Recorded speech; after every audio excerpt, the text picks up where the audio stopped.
ডিসেম্বরেই চালু হতে যাচ্ছে ভারতের ট্যুরিস্ট ভিসা সহ সকল ক্যাটাগরির ভিসা।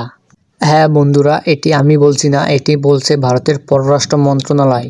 ডিসেম্বরের 1 তারিখ থেকে শুরু করে ডিসেম্বরের 30 তারিখ পর্যন্ত এই সময়ের মধ্যে ভারতের পররাষ্ট্র মন্ত্রণালয় বাংলাদেশে তাদের কিছু লোকজন পাঠাবে এবং তারা এসে বাংলাদেশের সার্বিক পরিস্থিতি বিচার বিবেচনা করবে, বাংলাদেশের আইন শৃঙ্খলা পরিস্থিতি বিচার বিবেচনা করবে এবং তারপর তারা একটি রিপোর্ট ভারতের স্বরাষ্ট্র মন্ত্রণালয়ে রিপোর্ট করবে। যদি সেই রিপোর্টে পজিটিভ থাকে তাহলে তারা তখন থেকেই ভিসা কার্যক্রম স্বাভাবিক করবে।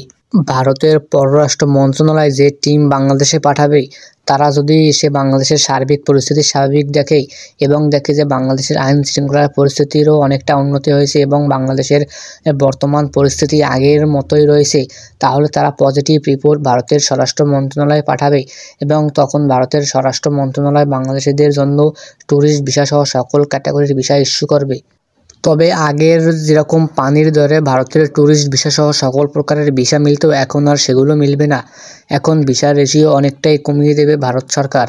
তবে যারা আগে ফেক ডকুমেন্ট দিয়ে বা দালালের মাধ্যমে ভারতের ভিসা করতেন তারা এখন থেকে সাবধান হয়ে যান, কারণ যদি এখন আপনি কোনো প্রকার দালাল ধরে বা কোনো প্রকার ফেক ডকুমেন্ট দিয়ে ভারতের ভিসা করার চেষ্টা করেন তাহলে আপনার নাম কালো তালিকাভুক্ত মানে ব্ল্যাক লিস্ট করে দেওয়া হবে আর আপনি জীবনে কখনোই ভারতের ভিসা পাবেন না।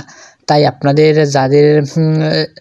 যাদের ডকুমেন্ট সম্পূর্ণ ফ্রেশ আছে এবং কোনো প্রকার ভুল বা কোনো প্রকার দালালের সাথে আপনাদের কোনো সংযোগ নেই, তারা এই ভিসা রেশিও করতে পারবেন এবং সম্পূর্ণরূপে তারাই ভিসা পাবেন।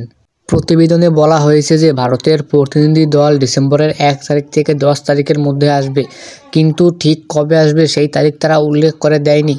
যেরকম ধরুন 1 তারিখ আসবে বা 10 তারিখ আসবে বা 20 তারিখ আসবে, এরকম কোনো তারিখ তারা উল্লেখ করে দেয়নি।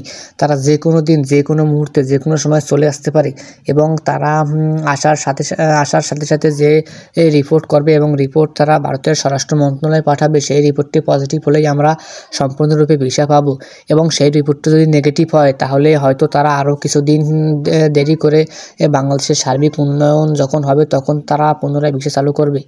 তো বন্ধুরা, ভারতীয় ভিসার আরও লেটেস্ট আপডেট পেতে চাইলে চ্যানেলটি সাবস্ক্রাইব করে দিয়ে যাবেন।